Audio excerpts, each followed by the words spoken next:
ನಮಸ್ಕಾರಗಳು. ಈಗ ಸರ್ ಹೇಳ್ದಂಗೆ ನಾವು 2-3 ದಿನ ಏನು ಕಲಿಯಕ್ಕೆ ಬಂದೀವಿ ಅಂದ್ರೆ ಅಗ್ರಿಕಲ್ಚರ್ ಬಗ್ಗೆ ಎಲ್ಲ. ಮೊಟ್ಟ ಮೊದಲು ನಾವು ಏನಾಗಿದೆ ಅಗ್ರಿಕಲ್ಚರ್ ನೋಡ್ರಿ, ಅಗ್ರಿ ಉಳಿದಿದೆ, ಕಲ್ಚರ್ ಅನ್ನೋದು ಹಾಳಾಗಿಬಿಟ್ಟಿದೆ. ಅಗ್ರಿ ಅಷ್ಟು ಉಳಿದ್ಬಿಟ್ಟಿದೆ, ಕಲ್ಚರ್ ಹಾಳಾಗಿದ್ದಕ್ಕೆ ಇವತ್ತೆಲ್ಲ ನಮ್ದು ಇವನ್ನೆಲ್ಲ ನಾವು ಸಾವಯವ ಮಾಡಬೇಕು, ಅದು ಮಾಡಬೇಕು ಅಂತ ಕಲ್ಚರ್ ಪುನರುತ್ಥಾನ ಮಾಡುವುದೇ ಇವತ್ತು ನಮ್ಮ ಮುಖ್ಯ ಕೃಷಿ ಆಶ್ರಮದ ಮುಖ್ಯ ಕೆಲಸ. ಈ ಕೃಷಿ ಹೆಂಗೆ ಮಾಡಬೇಕು ಅನ್ನೋದಕ್ಕೆ ಮೊಟ್ಟ ಮೊದಲು ಇವತ್ತಿನ ನನ್ನ ಸಬ್ಜೆಕ್ಟ್ ಏನಂದರೆ ಪರಿಸ್ಥಿತಿಯಿಂದ ಮನಸ್ಥಿತಿ ಬದಲಾವಣೆ ಅಥವಾ ಮನಸ್ಥಿತಿಯಿಂದ ಪರಿಸ್ಥಿತಿ ಬದಲಾವಣೆ. ನೋಡಿ, ನಾವೆಲ್ಲ ರೈತರೆಲ್ಲ ಒಂದು ಪರಿಸ್ಥಿತಿ ಮಾಡ್ಕೊಂಡು ಬಿಟ್ಟಿದ್ದೀವಿ. ರೈತರು ನಾವು ಮೊಟ್ಟ ಮೊದಲು ಹೇಳೋದೇನೆಂದರೆ ಕೃಷಿ ಆದಾಯಕರವಲ್ಲ, ಆಮೇಲೆ ಮಳೆ ಬೆಳೆ ಚೆನ್ನಾಗಿ ಆಗೋದಿಲ್ಲ, ಆಮೇಲೆ ನಮಗೆ ಲಾಭದಾಯಕ ಇಲ್ಲ ಅಂಥೇಳಿ ಪರಿಸ್ಥಿತಿ ಇದೆ. ಪರಿಸ್ಥಿತಿ ಎಲ್ಲರಿಗೂ ಇದೆ, ಪರಿಸ್ಥಿತಿ ಜೊತೆ ಹೋಗಬೇಕು ನಾವು. ಅದನ್ನ ಏನಾದ್ರು ಪರಿಸ್ಥಿತಿ ಬದಲಾವಣೆ ಆಗಬೇಕಾದ್ರೆ ಏನು ಬದಲಾವಣೆ ಆಗಬೇಕು? ಪರಿಸ್ಥಿತಿ ಬದಲಾವಣೆ ಬೇಕಾದ್ರೆ ಮೊಟ್ಟ ಮೊದಲು ಬದಲಾವಣೆ ಬೇಕಾದ್ರೆ ಮನಸ್ಥಿತಿ ಬದಲಾವಣೆ ಆಗೋದು. ಎಲ್ಲಿವರೆಗೂ ನಾವು ಈ ಮನಸ್ಥಿತಿ ಬದಲಾವಣೆ ಆಗೋದಿಲ್ಲ, ಯಾವುದೂ ನಾವು ಇವತ್ತು ಏನು ಮಾಡೋದು 3 ದಿನ ಅಲ್ಲ 3 ವರ್ಷ ಮಾಡಿದರೂ ಏನೂ ಮಾಡೋದಕ್ಕೆ ಸಾಧ್ಯವಿಲ್ಲ. ಆದರೆ ನಾವು ಮಾಡಬೇಕು, ಯಾಕೆ ಮಾಡಬೇಕಂತಂತ ಹೇಳ್ತಾ ಇದ್ದೀನಿ.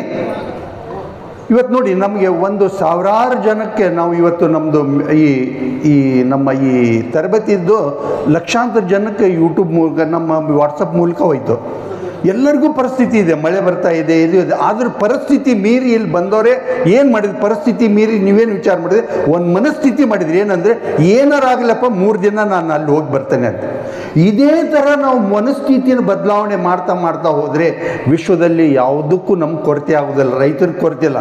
ಬಟ್ ನಮ್ಮ ಮನಸ್ಥಿತಿ ಯಾವ ಕಡೆ ಜಾಸ್ತಿ ಆಗ್ತಾ ಇದೆ ಅಂದರೆ, ನೋಡಿ, ಊರಲ್ಲಿ ನಾವು ಇರುವಂಥ ಭಾಗದಲ್ಲಿ ಎಲ್ಲೇ ನಾವು ಹೋದಾಗ ಏನಾಗ್ತದೆ ಅಂತಂದರೆ ಮಳೆ ಹೋಗಿಬಿಡ್ತದಂದ್ರೆ ನಮ್ಮದು ಎಲ್ಲರದು ವೈಬ್ರೇಷನ್ ಯಾವ ಥರ ಆಗ್ತದೆ. ಈಗ ನೋಡಿ, ಇವತ್ತು ಬೆಳಗ್ಗೆ ನಾವು ಯಾವ್ದು ಮಾಡಿದ್ವಿ? ಅಗ್ನಿಹೋತ್ರ ಮಾಡಿದ್ವಿ. ಅಗ್ನಿಹೋತ್ರ ಮತ್ತು ಒಂದು ಯಾವುದೇ ಪೂಜೆ ಪುನಸ್ಕಾರ ಮಾಡುವಾಗ ನಾವು ಮಾಡೋದು ಏನಿದೆ ಅಥವಾ ನಮ್ಮ ಭಟ್ರು ಅಥವಾ ಸ್ವಾಮಿಗಳು ಮಾಡೋದು ಏನಿದೆ, ಎಲ್ಲ ಪೂಜೆ ಪುನಸ್ಕಾರ ಅಗ್ನಿಹೋತ್ರ ಎಲ್ಲನೂ ಅವ್ರು ಮಾಡ್ತಾರೆ ಹೊರಗಡೆ.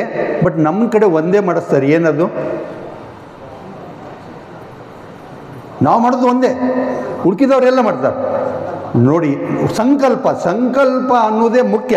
ಯಾಕಂದರೆ ನಾವು ಮಾಡೋದು ಒಂದೇ, ನಮ್ಮ ಕಡೆ ಮಾಡಿಸೋದು ಒಂದೇ. ಏನಂದರೆ ಸಂಕಲ್ಪ, ನನಗೆ ಆರೋಗ್ಯ ಎಲ್ಲದೂ ಬರ್ತದೆ ಅಂತೇಳಿ ಒಂದು ಸಂಕಲ್ಪ ಮಾಡಿದ್ವಿ. ನೋಡಿ, 50,000 ಗಟ್ಟಲೆ ಲಕ್ಷ ಗಟ್ಟಲೆ ಖರ್ಚು ಮಾಡಿ ಒಂದು ಸಂಕಲ್ಪ ಮಾಡಿದರೆ ಇಷ್ಟೆಲ್ಲ ಸಿದ್ಧಿ ಆಗ್ತದೆ ಅಂದರೆ ನಾನು ತಿಳ್ಕೊಬೇಕಾಗಿ ಮುಖ್ಯ ಏನಾಗಿದೆ ಅಂದರೆ ಎಲ್ಲವೂ ನನ್ನ ಜೀವನ ನಡೀತೋದು ಮುಖ್ಯ ನನ್ನ ಸಂಕಲ್ಪದ ಮೇಲೆ. ಆದ್ದರಿಂದ ನಾನು ಹೇಳ್ತಾ ಇರೋದು, ಭಗವಂತ ಈ ವಿಶ್ವದಲ್ಲಿ ಒಳ್ಳೆಯದನ್ನು ಮಾಡೋದಿಲ್ಲ, ಕೆಟ್ಟದನ್ನು ಮಾಡೋದಿಲ್ಲ. ಏನು ಸರ್ ಹಿಂಗಂದರೆ? ಭಗವಂತ ಒಳ್ಳೆಯದನ್ನು ಮಾಡೋದಿಲ್ಲ, ಕೆಟ್ಟದನ್ನು ಮಾಡೋದಿಲ್ಲ. ಭಗವಂತ ಏನು ಮಾಡ್ತಾನೆ, ನಾನು ಏನು ಅನ್ಕೊತೀನಿ, ನಾನು ಏನು ಸಂಕಲ್ಪ ಮಾಡ್ತೇನೆ ಅದಕ್ಕೆ 3 ಸಲ ತಥಾಸ್ತು ತಥಾಸ್ತು ತಥಾಸ್ತು ಅಂತಾನೆ. ನನಗಾಗಲ್ಲ ಆಗೋದಿಲ್ಲ. ಯಾಕಂದರೆ ನೀವೇ ಹೇಳ್ತಾ ಇದ್ದೀರ ಅಂದಮೇಲೆ ನಿಮ್ಮ ಬಯೋಕೆಮಿಸ್ಟ್ರಿ, ನಿಮ್ಮ ಅಟನ್ ಎಲ್ಲ ಏನಾಗ್ತದೆ, ನಿಮ್ಮ ಸಂಕಲ್ಪ ಎಲ್ಲ ನಿಮ್ಮ ವೈಬ್ರೇಷನ್ ಸುತ್ತಲೂ ಆಗಲ್ಲ. ರೈತರು ನೀವೆಲ್ಲ ಬಂದವರು ಏನೇನೋ ಸಾಧನೆ ಮಾಡಿದೆ. ಇದಕ್ಕೆ ಮುಖ್ಯ ಕಾರಣ ಏನು ಅಂತಂದರೆ ನಿಮ್ಮ ಒಂದು ಸಂಕಲ್ಪ ಏನು ಮಾಡಿರ್ತೀರು. ಊರಲ್ಲಿ ಈಗ ಸಜ್ಜನವ್ರು ಕೇಳ್ತಾ ಇದ್ದಾರೆ, ನಿನ್ನೆ ಅವ್ರು ಮಾತಾಡ್ತಿದ್ರು, ಇವರೆಲ್ಲ ಏನು ಮಾಡಿದ್ದಂದ್ರೆ ಒಂದು ಸಂಕಲ್ಪ, ಮನಸ್ಥಿತಿ, ಪರಿಸ್ಥಿತಿ ಏನೇ ಇರಲಿ ನನ್ನ ಮನಸ್ಥಿತಿ ಬದಲಾವಣೆ ಮಾಡ್ಕೊಂಡು ತೀರ್ತೇನೆ, ನಾನು ಎದ್ದು ನಿಲ್ತೇನೆ ಅಂದಿದ್ದಕ್ಕೆ ಮೂಲ ಹೊರಗೆ ಬಂದಿದ್ದು. ಸೊ ಅದರಿಂದ ನಾವೆಲ್ಲರೂ ಇಲ್ಲಿ ಬಂದವರು ಮನಸ್ಥಿತಿ ಬದಲಾವಣೆ ಮಾಡ್ಕೊಂಡು ಬಿಟ್ವಿ ಅಂದರೆ ಯಾವುದೂ ಕೊರತೆ ಇಲ್ಲ. ಕೊರತೆ ಇರೋದು ಮನಸ್ಥಿತಿಯಲ್ಲಿ, ನಮ್ಮ ಮನಸ್ಥಿತಿಯಿಂದ ನಾವು. ಈಗ ನೀವು ನೋಡಿ, ಮನಸ್ಥಿತಿ ಯಾವ ಥರ ಇರ್ತದೆ ಅಂತಂದರೆ, ನಾನು ಅನ್ಕೊಳ್ಳೋ ಶಕ್ತಿಗಳು ಯಾವ ಥರ ಇರ್ತದೆ ಅಂದರೆ, ಇದು ಪ್ರೂವನ್ ರಿಸಲ್ಟ್ಸು. ಒಂದು 3 ಗಿಡ ಬೇಕಾದ್ರೆ ನಿಮ್ಮ ಮನೆಯಲ್ಲಿ ಇಟ್ಕೊಂಡು ನೋಡಿ, ಒಂದು 3 ಗಿಡಕ್ಕೆ ಏನು ಮಾಡಿ, ಒಂದು ಗಿಡಕ್ಕೆ ಹೇಳ್ತಾ ಹೋಗಿ ನೀನು ಕೆಟ್ಟದಾಗಿ ಸರಿ ಇಲ್ಲ, ನೀನು ಚೆನ್ನಾಗಿಲ್ಲ, ನೀನು ಗ್ರೂಪರ್ ಚೆನ್ನಾಗಿಲ್ಲ ಹೇಳ್ತಾ ಹೋಗಿ. ಇನ್ನೊಂದು ಕೇಳಿ ಸ್ವಲ್ಪ ಚೆನ್ನಾಗಿದೆ, ಇದು ಚೆನ್ನಾಗಿ ಕಾಯಿ ಬಿಡ್ತಿದೆ. ಇನ್ನೊಂದು ಕೇಳಿ ಭಾಳ ಚೆನ್ನಾಗಿ ಬಿಡ್ತಿದೆಯಾ, ಕಾಯಿ ಬಿಡ್ತಿದೆ. 15 ದಿನದಲ್ಲಿ ನೋಡಿ ಈ 3 ಗಿಡಗಳು ಸೇಮ್ ಬೀಜ ಹಾಕಿದ್ದೆ 3 ಗಿಡಗಳು ನೋಡಿದರೆ ನೀವು ಯಾವುದು ನೆಗೆಟಿವ್ ಹೇಳಿದರೆ ಅದೆಲ್ಲ ಸತ್ತು ಹೋಗಿರ್ತದೆ. ಸೊ ಇವತ್ತು ನಮಗೆ ಆಗ್ತಾ ಇರೋ ಎಲ್ಲ ಚಿಂತನೆಗಳು ನಮ್ಮ ಸಂಕಲ್ಪ ಶಕ್ತಿ ಮೇಲೆ ನಿಂತಿದೆ. ಅದರಿಂದ ಹೇಳ್ತಾ ಇರೋದು, ನಾವು ಏನು ಸಂಕಲ್ಪ ಮಾಡ್ತೀವಿ ಅದಕ್ಕೆ ಕೊರತೆ ಇಲ್ಲ. ಈಗ ಮಳೆ ಹೋಯ್ತು ಅಂದ್ರೆ ತಿಳ್ಕೊರಿ, ನಾವೆಲ್ಲರಿಗೂ ಎಲ್ಲ ಕುತ್ಕೊಂಡು ಕಟ್ಟೆ ಮೇಲೆ ಗುಡೆ ಕಟ್ಟೆ ಮೇಲೆ ಕುತ್ಕೊಂಡು ಏನು ಹೇಳ್ತಾ ಇದ್ದು, ಮಳೆ ಹೋಯ್ತಪ್ಪ, ಮಳೆ ಹೋಯ್ತು, ಹಾಳಾಗೋಯ್ತು. ಸೊ ವೈಬ್ರೇಷನ್ಸ್ ಏನಾಗ್ತದೆ, ಎಲ್ಲ ಕಡೆ ಹೋಗ್ತಾ ಇರೋ ವೈಬ್ರೇಷನ್ ಏನಾಗ್ತದೆ, ಏನಾಗಬೇಕಾಗ ಮಳೆ ಹೋಗಬೇಕು, ಬರಬೇಕು. ನಾವೇನು ಹೇಳ್ತಾ ಇದ್ದೀವಿ ಎಲ್ಲರೂ ಕೂಡ್ಕೊಂಡು, ಮಳೆ ಹೋಯ್ತು, ಬೆಳೆ ಹೋಯ್ತು. ಸೊ ನಾವು ಸಂಕಲ್ಪಗಳನ್ನ ಆ ಥರ ಮಾಡಿದ್ರೆ ಸಂಕಲ್ಪಕ್ಕೆ ಅದೇ ಥರದ ರಿಸಲ್ಟ್. ಯಾಕಂದರೆ ಭಗವಂತ ಒಳ್ಳೇದು ಮಾಡಿಲ್ಲ, ಭಗವಂತ ಏನು ಮಾಡ್ತಾನೆ, ತಥಾಸ್ತು. ಸೊ ಅದರಿಂದ ನಾನು ಎಲ್ಲ ರೈತ ಬಾಂಧವರಿಗೆ ನಾನು ಹೇಳ್ಬೇಕಂದ್ರೆ ಮೊಟ್ಟ ಮೊದಲ ಮನಸ್ಥಿತಿಯಿಂದ ಪಾಸಿಟಿವ್ ನೋಡಿರಿ.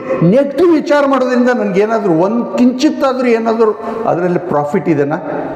ಸೊ ನಾವು ಭಾಳಷ್ಟು ಜನರು ನಾವು ನೆಗೆಟಿವ್ನ ಭಾಳ ವಿಚಾರ ಮಾಡ್ತಾರೆ. ಈಗ ನೋಡಿ, ಒಂದಿಷ್ಟು ಏನೋ ಎಲ್ಲ ಕಾರ್ಯಕ್ರಮ ಚೆನ್ನಾಗೇ ಇರ್ತದೆ, ಅದರಲ್ಲಿ ಒಂದೇನೋ ಸಣ್ಣ ತಪ್ಪದೆ ಎಲ್ಲರೂ ಅದನ್ನು focus, let us forget about it, ಅದನ್ನು ಬಿಡಿ. 99 ಏನು ಚೆನ್ನಾಗಿದೆ, 99 ಭಗವಂತ ನಮಗೆಲ್ಲ ಏನು ಕೊಟ್ಟಿದ್ದಾನೆ, ಅದ್ರ ಕಡೆ ಲಕ್ಷ್ಯ ಕೊಟ್ಟರೆ ನಮ್ಮ ಮನಸ್ಥಿತಿ ಬದಲಾವಣೆಗೆ ಏನು ಬೇಕಾದನ್ನು ಮಾಡ್ಕೋಬೋದು. ಸೊ ನಾನು ನೋಡೋಣ, ನೀವು ಹೇಳ್ತೀರಿ ಸರ್ ಇದು ಸರಿನಾ, ನಾ ಮನಸ್ಸಿನಿಂದ ಏನು ಮಾಡ್ತೀನಿ ಅದು ಕೊಡಲೇಬೇಕು ಭಗವಂತ. ಈಗ ಒಂದು ಎಲ್ಲರೂ ಎಕ್ಸಸೈಸ್ ಮಾಡೋಣ, ರೆಡಿ ಮಾಡಿ, ಎಲ್ಲರೂ ಸೀದಾ ಕೂತ್ಕೊಡಿ. ಈಗ ಎಲ್ಲರೂ ಕೈ ತೊಗೊಳ್ಳಿ, ಈ ಥರ ಮುಂದೆ ತೊಗೊಳ್ಳಿ, ಕೈ ತೊಗೊಳ್ಳಿ. ನೋಡಿ, ನನ್ನ ಮನಸ್ಥಿತಿಯ ಶಕ್ತಿ ಎಷ್ಟು ಇರ್ತೈತೆ ಅನ್ನೋದನ್ನು ಅರ್ಥ ಮಾಡ್ಕೊಳ್ಳೋಣ. ಎಲ್ಲರೂ ಕೈ ಎತ್ತಿರಿ. ಇದನ್ನು ನೋಡ್ರಿ, ಮನಸ್ಥಿತಿ ಹೆಂಗಿದೆ, ಈಗ ಯಾಕೆ. ಸೊ ಹೇಳಿದ ಕೂಡ ಬೇಗನೆ ಮಾಡೋಕ್ಕೆ ಕಲ್ತ್ಕೊಳ್ಳಿ. ಮನಸ್ಥಿತಿ ನೋಡೋಣ, ನಾನು ಏನು ಅನ್ಕೊಂತೀನಿ ವಿಶ್ವದಲ್ಲಿ ನಡೆದೇ ನೀಡ್ತದೆ, ಹಾಗೆ ಆಗ್ತದೆ ಅನ್ನೋದಕ್ಕೆ. ಈಗ ನಮ್ಮೆಲ್ಲ ಮನಸ್ಥಿತಿ ಏನಾಗಿದೆ ನಮ್ಮ ಕೈಯಲ್ಲಿ. ಈಗ ಎಲ್ಲರ ಕೈ ಇದೆ. ಈಗ ಎಲ್ಲರೂ ಕಣ್ಣು ಮುಚ್ಚುತ್ತೀರಾ, ಕಣ್ಣು ಮುಚ್ಕೊಂಡು ಒಂದು ಕೆಲಸ ಮಾಡಬೇಕು. ಏನು ಹೇಳ್ತಿದೆ, ನಿಮ್ಮ ಎಡಗೈಗೆ ನಾನು ಒಂದು ಸೌತ್ ಪೋಲ್ ಅಂದರೆ ಮ್ಯಾಗ್ನೆಟ್ ಹಾಕ್ತೇನೆ. ಎರಡೂ ಕೈಗೆ ಸೌತ್ ಪೋಲು ಮತ್ತು ನಾರ್ತ್ ಪೋಲ್, ಒಂದು ಉತ್ತರ ಧ್ರುವ ಮತ್ತು ಒಂದು ದಕ್ಷಿಣ ಧ್ರುವದ ಮ್ಯಾಗ್ನೆಟ್ ಹಾಕ್ತೇನೆ. ಆ ಮ್ಯಾಗ್ನೆಟ್ ಹಾಕಿದ ಮೇಲೆ ನೀವು ಕಣ್ಣು ಮುಚ್ಕೊಳ್ಬೇಕು. 3 ಸಲ ದೀರ್ಘವಾದ ಉಸಿರಾಟ ಮಾಡಿ, 3 ಸಲ ದೀರ್ಘವಾದ ಉಸಿರಾಟ ಮಾಡಿ. ಸೊ ಎಲ್ಲರೂ ಕೈಗಳನ್ನು ನೋಡ್ತಾ ಇರ್ಬೇಕು. ನಿಮ್ಮ ದೃಷ್ಟಿ ಎಲ್ಲ ನಿಮ್ಮ ಕೈಗಳ ಕಡೆಯೇ ಇರಲಿ, ಕೈಗಳ ನಡುವೆ ಇರಲಿ. ನಿಮ್ಮ ಕೈಗಳಿಗೆ, ಎರಡೂ ಕೈಗಳಿಗೆ ಈ ಕಾಡಸಿದ್ದೇಶ್ವರ ಅದ ಕೃಪದಿಂದ ನಿಮ್ಮ ಎಲ್ಲ ಕೈಗಳಿಗೆ ಮ್ಯಾಗ್ನೆಟನ್ನು ಫಿಕ್ಸ್ ಮಾಡಿಬಿಟ್ಟಿದ್ದೀವಿ. ಈಗ ನಿಮ್ಮ ಕೈಗಳು ಕಾಂತೀಯ ಗುಣಗಳ ಪ್ರಕಾರ ಆ ಮ್ಯಾಗ್ನೆಟ್ಗಳು ಎರಡೂ ಒಂದಕ್ಕೊಂದು ಹತ್ತಿರ ಬರ್ತಾ ಇದೆ. ನಿಮ್ಮ ಕೈಗಳ ನಡುವೆ ಒಂದು ಕಾಂತೀಯ ಶಕ್ತಿ ಕ್ರಿಯೇಟ್ ಆಗಿದೆ.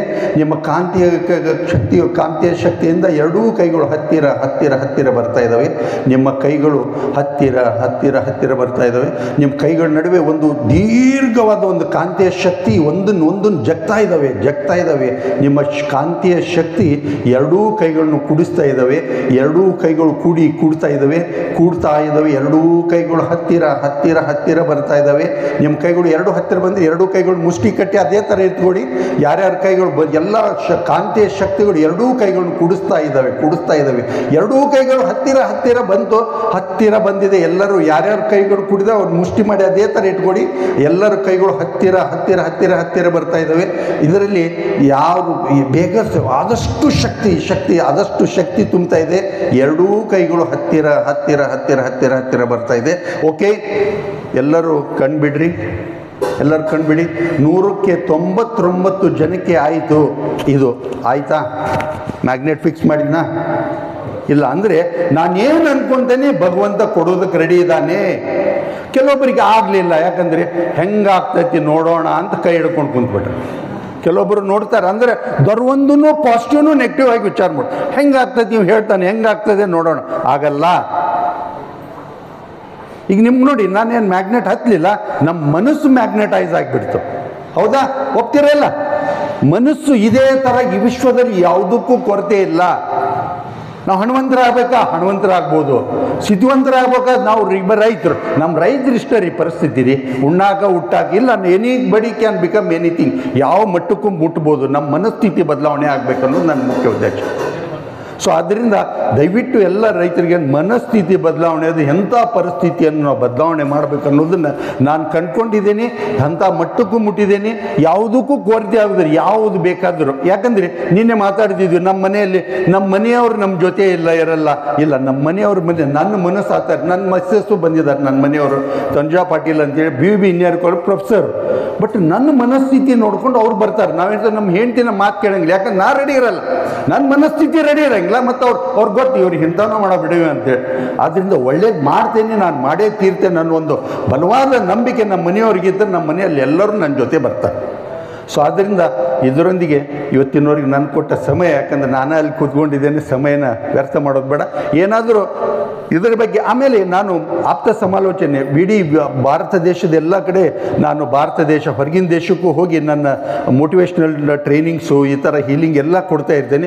ನಮ್ಮ ರೈತರಿಗೂ ಯಾರ್ಯಾರಿಗೂ ನಾನು ಜಸ್ಟ್ ಫೇಸ್ ನೋಡಿದರೆ ಸಾಕು, ನಿಮ್ದು 20-30 ಪಾಯಿಂಟ್ಸ್ ಬರೆದು ಕೊಟ್ಬಿಡ್ಬೋದು. ಸೊ ಅದಕ್ಕೆ ಏನು ಅದಕ್ಕೆ ತಮ್ಗೆ ಯಾರಿಗಾದರೂ ಏನಾದರೂ ಆ ಥರ ಮಾನಸಿಕ ಕಾಯಿಲೆಗಳಿದ್ದರೆ, ಮಾನಸಿಕ ಪ್ರಾಬ್ಲಮ್ ಆಗ್ತಿದ್ರೆ ನನ್ನ ನಂಬರ್ ಕೊಡ್ತೇನೆ, ಅದ್ರ ಬಗ್ಗೆ ಇದು ಮಾಡ್ಬೋದು. ನಾನು ಇರೋದು ಹುಬ್ಳಿಯಲ್ಲಿ, ರಾಜಶೇಖರ್ ಪಾಟೀಲ್ ಅಂಥೇಳಿ, ರಾಜಶೇಖರ್ ಪಾಟೀಲ್ 99720,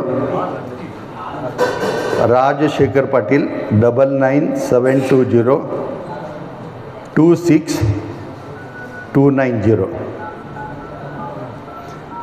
ಈಗ ಇನ್ನೊಂದು ಹೇಳ್ತಾ ಇದೆ, ಈಗ ನಾವು ಇನ್ನು ಹೊಲಕ್ಕೆ ಹೋಗ್ತೀವಲ್ಲ, ಹೊಲಕ್ಕೆ ಹೋದ್ಮೇಲೆ ಇನ್ಮೇಲೆ ನಾವು ಅಗ್ನಿಹೋತ್ರ ಮಾಡಿದ್ಮೇಲೆ ಹೊಲದಲ್ಲಿ ಹೋದ್ಮೇಲೆ ಒಂದು ಕೆಲಸ ಮಾಡ್ತಾಯಿರಿ. ಹೊಲಕ್ಕೆ ಹೋದಾಗೊಮ್ಮೆ ಹೆಂಗೆ ಪೀಕ್ ಬಂದೈತಿ, ಕೆಟ್ಟದ ಕಡೆ ಲಕ್ಷ್ಯ ಕೊಡಿ. ಚೆನ್ನಾಗಿ ಅಲ್ಲೊಂದು ವಿಜುವಲೈಸೇಷನ್ ಮಾಡ್ತಾಯಿರಿ, ಚೆನ್ನಾಗಿ ಬಂದಿದೆ, ಚೆನ್ನಾಗಿ ಪೀಕ್ ಬಂದಿದೆ, ಚೆನ್ನಾಗಿ ಎಲ್ಲನೂ ಬಂದಿದೆ ಅಂತ ನಾವು ವೈಬ್ರೇಷನ್ಸ್ ಕೇಳ್ತಾ ಹೋದರೆ ನಮ್ಮ ಪೀಕು ಚೆನ್ನಾಗಿ ಬರ್ತದೆ. ನಾನು ನನ್ನ ಹೊಲದಲ್ಲೇ ಮಾಡಿದ್ದು ನೋಡಿದ್ದೇನೆ.